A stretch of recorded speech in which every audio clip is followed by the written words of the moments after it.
So scene কি হয়েছে guys, একটা ভালো সিধা সরল মেয়ে আর একটা হারামি, মানে টিপিক্যাল হারামি ছেলে, দুজনে মিলে ঘুরতে গেছে একটা উটের পিঠে চড়ে মরুভূমিতে।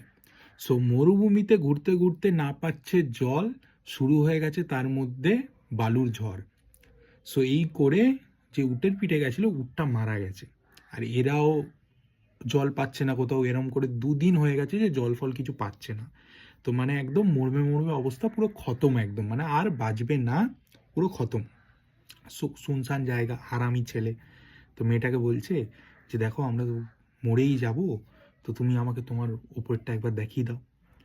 তো মেয়েটা প্রথমে না না করে তারপর বলছে যে ঠিক আছে মরেই তো যাব, কি আর করবি, মানে দেখে নে, বলে খুলে দেখিয়ে দিয়েছে।